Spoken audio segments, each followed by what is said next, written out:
This is Pete Moore on Halo Talks NYC. I have the pleasure of having Jasmine Chou, author, How Athletes and Brands Can Leverage Each Other to Create Value in the Halo sector. We are 100% supporters of making this happen, and I'm really excited to learn how we can affect that. So Jasmine, welcome to the show. Thank you. So glad to be here. So you were a basketball player back in the day. So kind of take us back to the beginning and why you've kind of turned this passion into a profession. Yes, I'm so glad you actually brought it back to, my Pee-wee days. So I started playing team sports when I was pretty young. I am very grateful to my parents for understanding the benefits of team sports and how it can teach discipline, working together, dealing with wins and losses, and really just understanding all the different factors that go into team sports.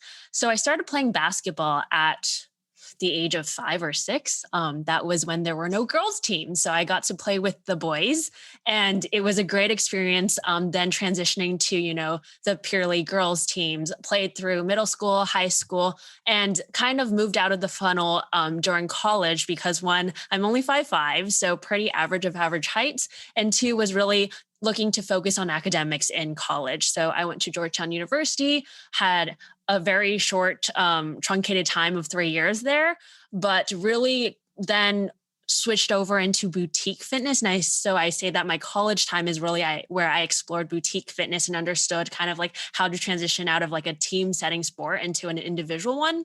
And then post college, I fell into cycling, was back in California, decided to take advantage of the nice scenery and the mountains, fell into cycling, and then very rapidly fell right into triathlon and went from 0 to 60 there. That's great. That's great. You got a much better athletic history than I do. So let's not go. I'm not going to even bring up anything that I've done. From a standpoint of, writing the book, what kind of brought you into that niche? Because you weren't trying to get a sponsorship, or you were trying to get your own sponsorship at the time? Yeah. So the book was actually a great vehicle for me to use myself as a guinea pig. So I wrote #sponsored, understanding that I was a pretty young, pretty new to the sport triathlete. And I was kind of exploring the landscape of what the triathlon sponsorship sphere looked like for amateur athletes. And I was not a sponsored athlete when I started writing the book, and by the end of it, I was. And so it's actually a very interesting take as to like the whole journey as to my exploration, how I really entwined my personal narrative of finding a team that really matched what I was looking for with the larger ecosystem of what amateur sponsorship looks like. Got it. So, obviously when you've got professional athletes, they're viewing a sponsorship of a professional athlete directly related to sales of a product. Whereas, amateur athlete, one, there might be a local connectivity. They might feel passionate about supporting and helping someone meet their dreams and hit their goals. If that's financial, if it's a free health club membership, personal training, what have you. So when you break down for, let's say, a Orange Theory franchisee that we know who's based in Austin, Texas, obviously a huge outdoor living community. They've got 60 locations, so they've got capital to put towards whatever marketing initiative they have. So talk about what a pitch would be, to someone like that. And then do amateur athletes come to you and you're basically their agent? And tell us how that works. Yes. So using your example of a boutique fitness that has a couple franchisees looking to really leverage kind of a grassroots ambassador, there are kind of three funnels that they can try and pitch themselves to be a partner, right? So there's a monetary compensation, right? So professionals, usually that's a non-negotiable. Their salary, their livelihood is based on that monetary contribution, right? So professional level, they can argue for that contract. There's the product piece, right? So an Orange Theory can give clothing, can give equipment, can give services, right? There's a product piece of sponsorship. And last but not least, there is this, what I call kind of like a network. So Orange Theory with a franchise can come with this whole network of business partners and other athletes that can help build an athlete's brand. And so these three functions are basically what a business can really push to say like, hey, this is our pitch and this is what we can offer you.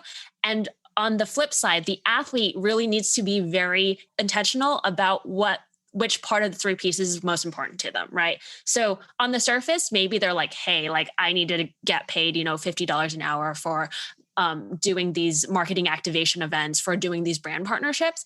But to me personally, I think some of the most powerful and overlooked things are the network and also just the product, right? So being able to come in and invest in the community, you grow the whole ecosystem. You grow the foot traffic that goes into these Orange Theory franchises. You grow kind of like the word of mouth as to people getting excited about this franchise and what it can do for the community.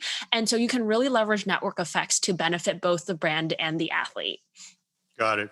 So most athletes, obviously you wrote the book. So if they want to, get a crash course on how to do this, I'd say athletes don't go into this thinking, all right, let me put together my marketing materials. Let me put together my stats.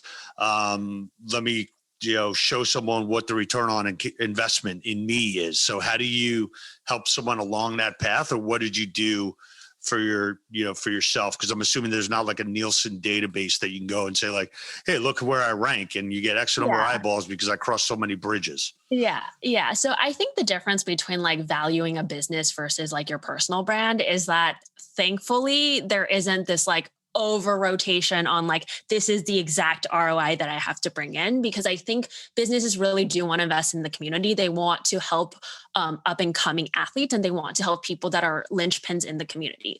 So I have a really good personal example that's actually really relevant. So Please share. I am a brand ambassador for Picky Bars. Shameless plug. They are an awesome real food nutrition brand and bar. They do oatmeal, they do granola, they do a bunch of stuff. And they are founded by three professional athletes who found it really hard to kind of go away from the synthetic concoctions of bars and whatnot that actually bring about a lot of GI issues. I am actually doing a 1-year launch party tomorrow. Nice. I wrote a quick email that was 2 sentences. I said, I'm hosting this event on this day. This is what I would like to cook and make with the products at hand. And this is all the recipe cards. I would like you to send me $60 worth of product to service, a small COVID compliant 20-person party. And they were like, yes, straightforward, right? Very simple. So for non-solicited advice, but for the up and coming amateur athletes, the ones that are starting to build their brand and what they can actually give to these brands, really just scope out their social media. What products are they pushing? What are they trying to do for their marketing activations? And come up with their own ideas and just pitch these smaller, like one-time events and see how much traction you can get. Like, don't go down the funnel of like creating a big portfolio and, doing this crazy thing that you can't even like actually execute. Like, start small and start to build your traction that way with whatever brand you look up to. Got it. So in your example that you just talked about, I'm assuming there wasn't like a legal agreement set up. They probably just shipped you $60 worth of product, which is awesome. And I'm glad they did that. If you said, hey, I'm doing these 5 Ironman races. So let's say your follow up with this company is going to be, okay, I got this out, not that you're going to go check the Whole Foods or whatever, but, I've got 20 people that now know about your brand, and I created that opportunity for you. So it's a micro relationship that was just built. If you go and follow up and you say, hey, look, I'm doing 5 Ironmans. I'm going to have your logo on the back of my jersey. I'm going to have all my Instagram, all my stats, everything on there is going to, I'm going to infuse you into that. Tell me what does that next evolution look? Do you come with your own contract? Do you put together some of your metrics? So, how do you upgrade from where you are now? Because you obviously opened the door. Now you're in the house. Yeah. So I'm going to take a little step back just because I want to be very clear that I am actually a team sponsored athlete through a separate brand called Wadi Inc. And I'm going to go through kind of like the 3 frameworks that I go into much more detail in my book, but basically there's three types of amateur sports sponsorship, right? One is the pro contract that you kind of alluded to. The second one is joining through kind of a team where they have affiliate brands and partnerships, and you basically just tack on to kind of the team establishment. And then the third one is kind of this like brand ambassador type of role, or like this like national brand ambassador type of role where you see people, compete for the Olympics and they're tied to a specific nationality and whatnot. It's a little bit more fuzzy as to exactly what the monetary and the product contributions are. So my forte is definitely within the second one, where I'm like a team affiliate sponsored. So I get all these affiliate brands. And so I am not negotiating my own contracts. However, if you do want to jump up into the next echelon, when I was talking and interviewing with a bunch of different amateur and professional athletes, the two kind of ways to go about it is, one, you can find an agent, right? So if you want to outsource this piece of sponsorship that you really don't want to do, you can outsource it to an assistant, you can find an agent, you can go down that path. The other way is you really start to hone into what your market, your like value proposition is. And you start going down the way of like, you do all your own legal contracts, you write all of these contracts with these sponsorships. And the brands that are actually actively looking to get into this space will have investment and marketing dollars towards that. And so hopefully that can aid your relationship. So Piggy Bars, for example, recently signed a bunch of professional athletes that they're looking to grow their brand. And so they're already thinking about it. And so chances are, if you are an athlete that's trying to get signed by Piggy Bars, you don't have to do as much as like that legal legwork, because they're already actively thinking about it. Got it. So with the changes that are happening right now with the NCAA, and the ability for athletes to use their own identity, yes, to their own benefit.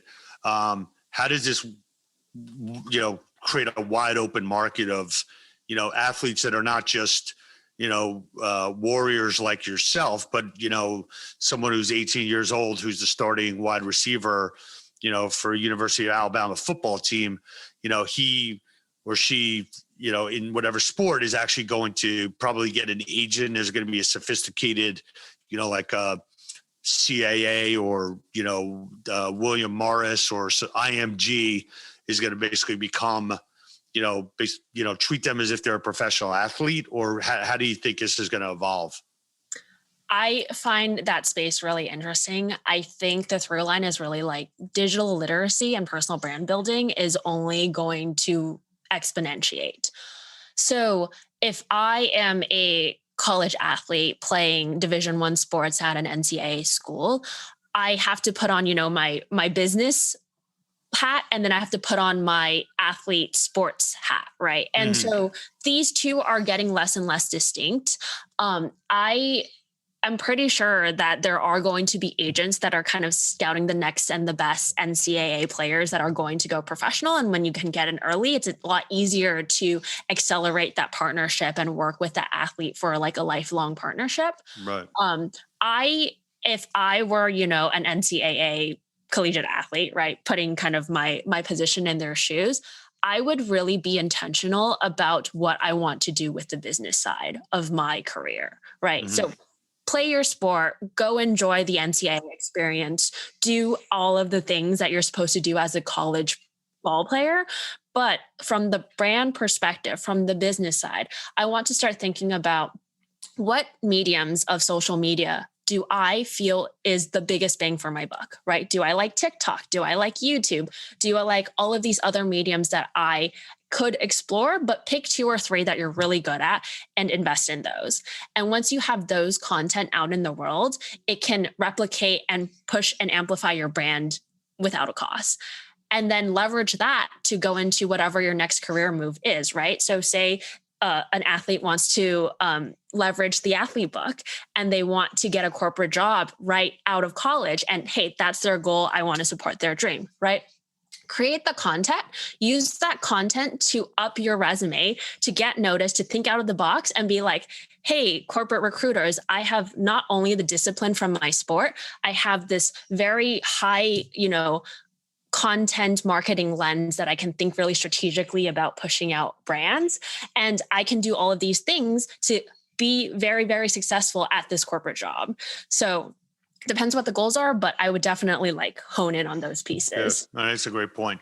Yeah, I'm well far removed from college, but if there was Facebook, Instagram, and TikTok, and I was a college athlete, I would almost have to not allow people to post certain things with my face on it if I'm at a party, or if we're out at some game or what have you. So how much pressure is there on athletes to basically protect their brand image, at the same time, like let them grow up, let them enjoy life without having, to have like a filter on everything? Do you view that as, well, how do you view that, or how does the world evolve? Is it, I got to protect myself once I get on social media, whatever age that is, you're in protection mode. Social media is I always struggle with social media because I think it's a great amplification of your personal brand and what you can offer. At the same time, I also feel like it can be very damaging to a person's psyche, and having their digital footprint just out for anyone to, take advantage of, I think is very terrible. So to your question more specifically, like, what are the concerns around privacy? What are the concerns around putting out your brand, but also enjoying, your college life and your adolescence, versus really leveraging the platforms? I think, so I'm going to answer this question in two ways. So the first is that if you look at the evolution of social media, so from Facebook to Instagram, and now the migration is going towards TikTok, you see a very community-based, early Facebook. I'm not talking about Facebook now, a very community-based, like, let's just connect to friends and family. Then you see Instagram that's like very, very dolled up. It's everyone's best, best front. It's everyone's, it's the highlight reel of highlight reels. Exactly. Thank you. It's the highlight reel of highlight reels. And then now you're going to TikTok, which is a little bit more informal. It's a little bit off the cuff. It's a little bit off the reservation. And so I think there's that trend towards Gen Z where they're looking for something a little bit more relatable, that they can laugh about a joke together, that they can do these trends and dances together. So hopefully there's less of that like highlight reel of highlight reel, and there's a little bit realness behind it.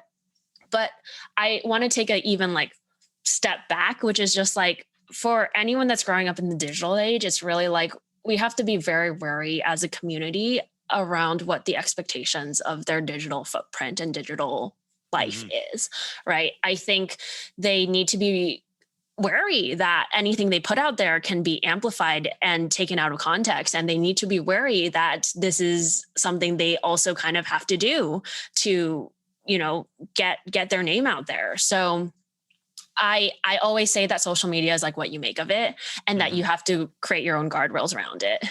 Got it. So you wrote the book. Obviously, we'll put that up on the podcast and get that out to our network. Are you spending your full time right now helping other amateur athletes get sponsored, or you wrote this book more as like a self-help type of tool? Yeah, definitely education. So my main goal was to educate, to join the conversation, to have the conversations with other aspiring sponsored athletes, and to really kind of like put my brain with all these pool of other people thinking about the space. Okay. My main goal really was to use this as a platform to help like young adults. And last year, my first month's proceeds, I actually donated to Little Bellas, which is an organization to get girls on bikes, especially when you see kind of like the confidence level between young girls and young boys really like diverge, because young boys are, at the prime, they're like bouncing off walls, whereas like girls start to have to take in all of this like social pressure. And so it's giving girls a safe space to pursue their athletics and also build confidence. That's great. So what do you do during the day besides this? Yes. So in my normal time, I joke that I'm a corporate hamster. So my main stake is definitely in e-commerce. I am very, very operationally minded, and I just love helping businesses and really making an impact through workflows and processes and, all the very boring stuff. But I love sponsorship, so that's why I wrote about it. That's great. So given that you have this book out there, is there a place right now on the a website that is aggregating amateur athletes and trying to connect them as a marketplace with local, or is everything right now like all grassroots? So there are certain team organizations. Piggy Bars, for example, hired a third party management team to manage their brand ambassadors. So you see kind of these third parties like team brand ambassador managements. The closest you can get to spawn brand and athlete marketplace and platform is this startup called Open Sponsorship, and they actually match professional athletes with these smaller, like not tier one brands. And I think their best success story was they matched a baseball player with this like peanut butter brand, and he did this like really funny like ad for them, and they do it by like service charge or whatnot. So it's a pretty cool marketplace to check out. Got it. Okay, so you seem very disciplined and you seem very educated. So you got any good quotes for us that you either live by or that you've heard or that you like? We've got an active quote library, or just a saying. I think the quote that I always come back to is really control what you can control. And whether it's in sport, it's in life, it's in work, it's really just like focus your efforts on what you can control. And then that will give you the discipline to really tackle on all the unexpected that comes towards you. I hear you. All right. Well, in closing here, we look forward to partnering up with you. We'll help get the book out and bring sponsors and more awareness to amateur athletes, which I will, until I get drafted at age 48 into an NFL team to be a wide receiver, which should have happened a long time ago.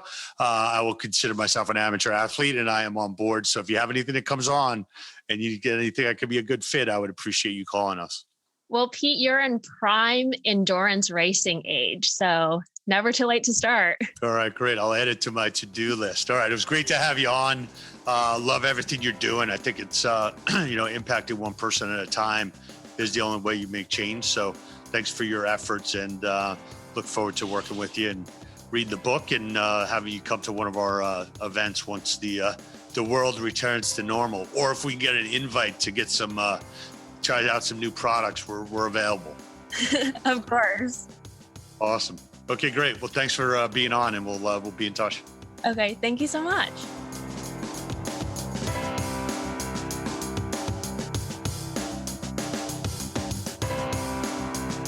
I want to thank my friends at Burn, BRRRN, for sponsoring this podcast. They are the innovative company behind the world-renowned Burn board. Many of you don't know, I was one of the top roller hockey players in all of Nassau County back in 1988 to 1990. If I had a Burn board, watch out, I would probably be an NHL legend. Got a 7-day free trial on their on-demand library of hundreds of workouts, $30 off the purchase. Check it out at shop.theburn.com. We'll have it in the show notes. Use the checkout code HALO and go burn it on the Burn board. Ice hockey in your living room, at-home fitness, low cost, low tech, low impact. Go HALO, burn it up.